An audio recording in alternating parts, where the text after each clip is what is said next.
It's very annoying. Why are we talking about the weather? Why? What is the point of talking? Is there a point to it? There has to be. Like, I don't mind talking about the weather if there's a point to it. If there is not a point to it, please stop talking about it. If you want to talk about something, just go straight to what you want to talk about. Let's have that conversation. It would be much more interesting to me. Once you start and you're like, lovely weather, my brain, something in my brain just goes boring. Some neurodivergent people talk about how they would prefer not to socialize or be friends or spend too much time with other neurodivergent people, because many neurodivergent people have a lot of trauma. You have to worry not only about your own trauma but also about not triggering the other people, and it's like having to navigate a minefield, which is understandable, but that's not really what I've experienced. Like, in my own experience, it's not really like that. Like, there isn't any tension when I've dealt with neurodivergent people. Like, there's it depends on the neurodivergent person, and it depends on what kind of neurodivergence they have, whether it's autism, whether it's ADHD, whether it's a mix of both, or whether it's, you know, like OCD or something else, or maybe like social anxiety, etc. It depends. But I found that it's easier for me to socialize with neurodivergent people. When it comes to, you know, worrying about navigating a minefield, when it comes to not triggering them or triggering their trauma and all of that, I'm always conscious of that anyway, regardless of what I'm dealing with. It's something I'm always conscious of whenever I deal with people, as much as I'm able. I'm always conscious of not speaking a certain way, not using certain words, making sure I say things in a certain way. Sometimes I'm successful at it, sometimes I'm not very successful at it, depending on what state I'm in. So that's not really a problem for me. So maybe that's why that isn't like a thing for me. But really, some of the things I found is that it's easier to converse with them, because when it comes to being yourself, and just, especially now that I unmask more and more, when it comes to being yourself, it's easier to just be, and they wouldn't see you as weird. They wouldn't call you out for speaking a certain way or behaving in a certain way, or, you know, just being a certain way. Like, they wouldn't have a problem with that. I found that the conversation can just flow. You can talk about, you know how lots of neurodivergent people, especially people with ADHD, how they jump from one topic to another. Like, you'll be talking about one thing and all of a sudden they'll jump somewhere else, they'll jump somewhere else, they'll jump somewhere else. And it's possible that maybe because I'm already like used to it from my family. Like, my older brother was somebody like that, who would he could be talking about one thing, both of you could be talking about one thing, and in like 2 seconds it would jump to something that probably doesn't even have any link. His brain would just go there, and I would follow it. Like, I never even saw it as a thing. Like, maybe it was odd.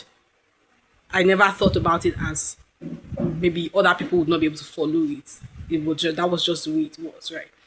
And so I'm used to, like, I've been like used to it from like childhood. So when I'm dealing with people like that, and, you know, we're saying one thing and then they jump to something else and then they jump somewhere else, and we never even come back to the first thing we're talking about, it's all good. I'm fine. And if I'm hanging out with neurodivergent people and, you know, they keep going and going and going, and the energy, you know, exchange becomes too much for me, and I just go quiet after a while, they are fine with it. They don't seem to have a problem with it, and I'm fine with that. I feel comfortable with that, because I know they are not going to judge me. Like, it's just not in their makeup to judge me and see it as, oh, once they know that I'm there, like, they seem to be fine. Like, there's a whole body doubling thing that, you know, all of you can just be hanging out in the same place, and you'll be doing your thing, they'll be doing their thing, and it's all good. Like, there's no pressure to like make sure we engage in the conversation, and it has to be, there's none of that, right? Meanwhile, when it comes to dealing with neurotypical people, it seems like you have to be, it feels like you're auditioning. And that is, in our speak, masking. You have to mask from the beginning to the end. The conversation has to be structured according to the normal way of structuring a conversation. You have to talk about, first of all, you have to use icebreakers. You have to talk about mundane things like the weather. You have to talk about, you know, things that are of no consequence, and it just drives you nuts, because why are we talking about this thing? Like, it's very annoying. Why are we talking about the weather? What is the point of talking? Is there a point to it? There has to be. Like, I don't mind talking about the weather if there's a point to it.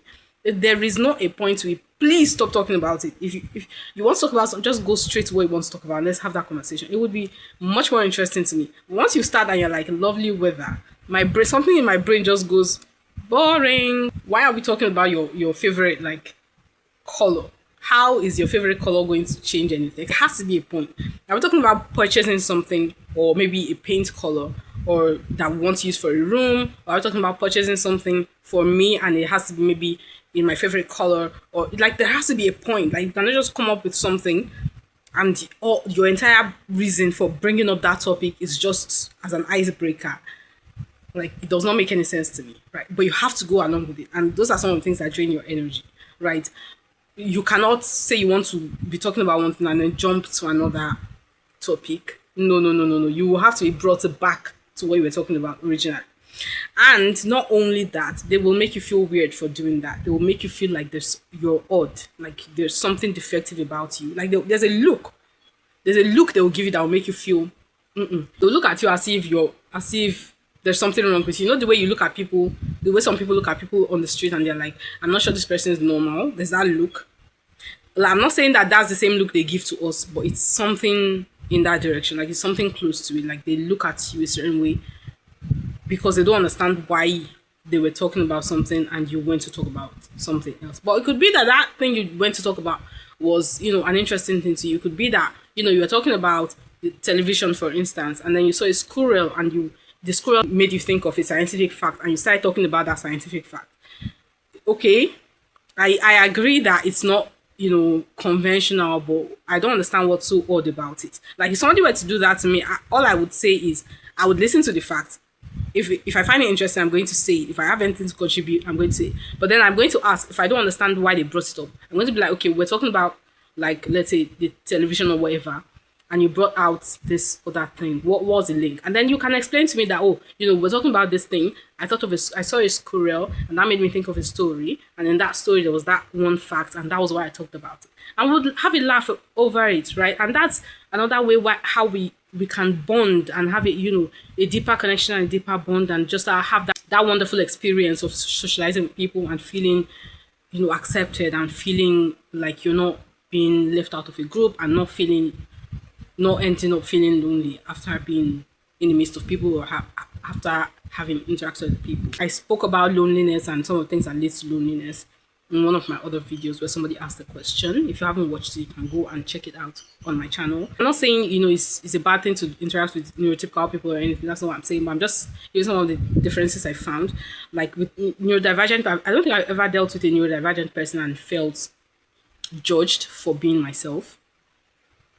From the time I started having the guts to be myself. It's a mess. Socializing with neurotypical people is a huge mess. There are other differences as well. There are other reasons socializing can be difficult. It has to do with being literally thinking, has to do with being judged when you are being yourself, has to do with eye contact.